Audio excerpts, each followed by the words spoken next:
Yes, hello. My name is Rose, and I come from the same place as Anne-Kristin, Norsøk in Tingvoll. And I'm going to talk about sustainability, the big word. Let's start in Nidarosdomen, this fantastic church over Norway, and this piece of art was hanging there last summer. And for the artist, the point was to show us how vulnerable the world is. And globally, we have huge challenges, not only in agriculture, but also in agriculture. We're destroying the soil, we're using up the water, we have nutrients imbalance, and we are losing huge amounts of biodiversity, and we have animal and human welfare issues. This is the bakteppe, the big bakteppe, background, yes. And also, as we've been talking about a little bit earlier, we have a climate crisis, there's a war going on, and there's a global food crisis. And the FAO is saying that all countries must use all available resources for the production of food. That's a very clear signal. And also we have this Hurdalsplattformen. This is what the government is saying about the Norwegian farming. So they want to increase the sustainability through a different ways, but they want to increase use of utmarksbeite, which is free-range outfeed grazing. Grazing out in the mountains. They want to increase the mountain farming, which has dropped dramatically, and adapt to climate change, and then invest in the soil, like drainage and not destroying the soil. And also, we need to increase our food production on Norwegian resources, which is very low today. We are the goal is 50% self-sufficiency. And the number one most important resource to do this is the farmer. Everything depends on the farmer. And since I was born, 80% of the farmers has disappeared, and I'm not that old. So we need to take care of the farmers. And when we need the farmers like close to the cities, and we need them all over the country. And one of the huge challenges in Norway is that because we are losing the farmers, the land is abandoned. So, Vegard, you have the recent number, is it 1 million dekar? 1.5 million decars, or about 13.5% of the arable land. Yes, that is not good. Absolutely a disaster. Yeah, and this is up north, in northern part of Norway, which is very, very, it's very sad, because you have huge, like almost villages, there's no farmer left. And when the farmer is gone, yeah. And also the utmarksbeite, we are just using 1/3 of the resources. And if you don't use it, you lose it, because the quality of the grazing resource is disappeared. So in this study, we have used the FAO's definition on what is sustainable farming, and they have made these SAFA guidelines, and they are dividing sustainability into 4 different topics. It's good governance, environmental integrity, economic resilience, and then the social well-being. And quickly here you can see some of the, unfortunately they are in Norwegian, but you can see some of the points under each topic that is considered. And there is a research institute in Switzerland called FIBO. They have, together with 70 scientists all over the world, taken these guidelines and made it into a tool to assess sustainability on farm level. And it's called SMART. And that is the tool we have used in this project. And I think we're 5 people in Norway that has been to Switzerland and educated ourselves to use this. Yeah. And when you're talking about sustainability, you have an obligation to and a responsibility for considering overall perspectives.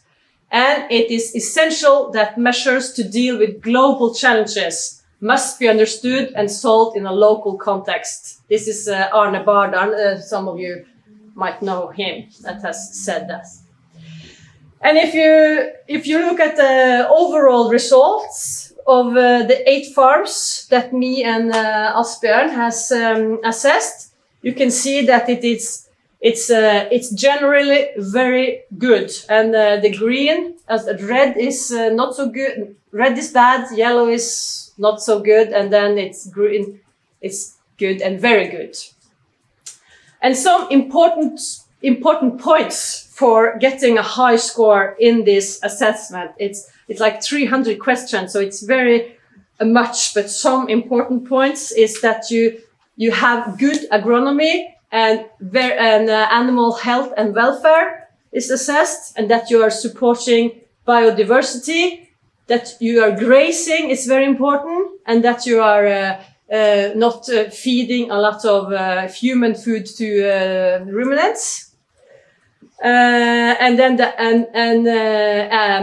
training and educating yourself in important aspects, and that you have access to expertise, and also using local breeds is a good thing.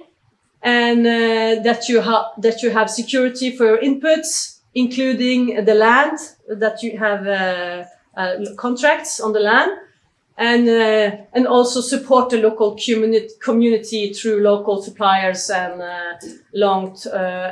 and also that you are doing long-term investments on your farm. And if you look at one of the dimensions, the environmental, you can see that the animal welfare bit is extremely high. It's almost 100%. I think the biggest thing that is pulling that down is that you don't have access to outdoor for the animal all year round, which is not very suitable in Norwegian conditions. And I think that one of the points why the results are so high is that we have a very, very well-developed quality system in Norway. It's been for 20 years. And if you look into the quality system, you see that it's very overlapping with the SMART system. It's much of the same things that you need to have in place. So this is from some of the farmers that has attended. It is important for us to produce food based on the resource we have on the farm, and we work for rich biological diversity and a sustainable food production. And here another one. We believe in using the resources on the farm in a fair way towards society, environment, nature, and animals. And this one is one of the farmers is in like a cluster of farms, and 2 years ago they won the sustainability award in Bergen, and the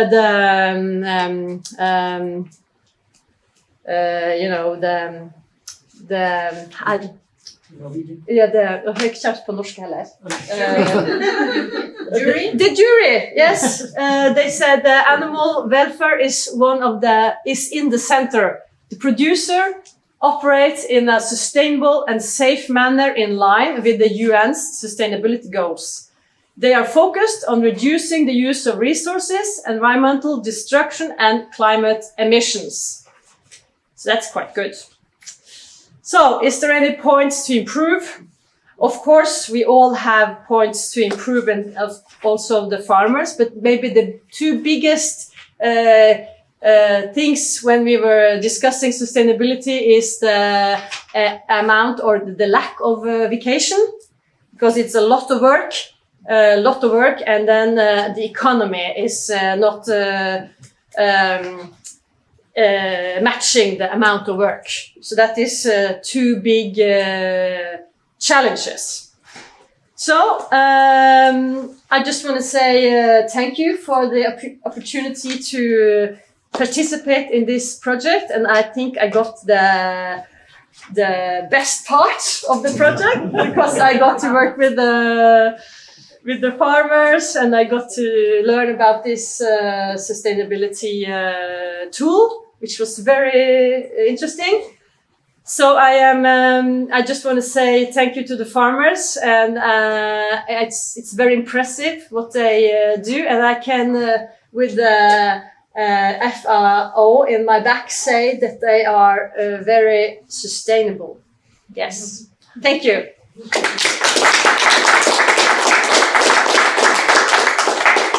Thank you, Åse. And then what I usually remind the farmers about when I come to them to make analysis is that sustainability in this broad sense is actually a balance.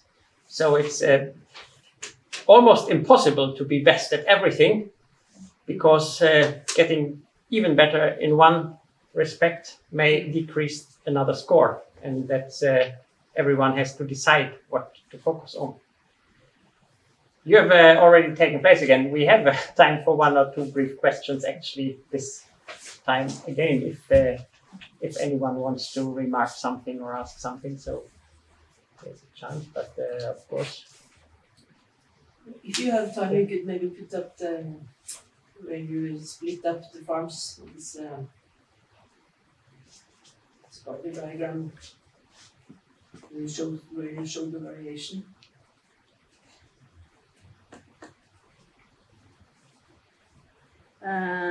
This one. Variation var på environment. Yeah. It's also where you could see the challenge with the workload.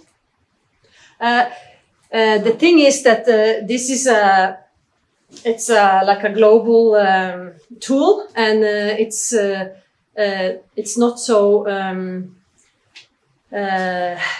it doesn't really show the big challenge with economy and workload, because the questions asked doesn't really reflect the problem. But when you talk to the farmers, it's become more clear, because it's not many days off during the year.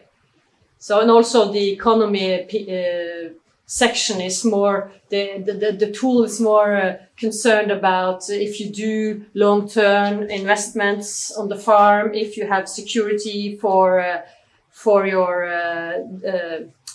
if someone is buying your products, and if you have good products, like it's not so concerned about your private financial situation, which is a weakness with the tool.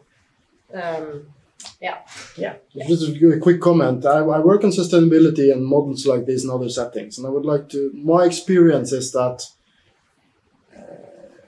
it's very strange, but the big shortcoming in almost every model I've encountered is that they forget that it's actually people that's gonna perform and make sustainability reality. It's actually, it seems like humans are a little bit of an unpredictable nuisance, so we have to make systems that are so perfect that we don't need people. Yeah.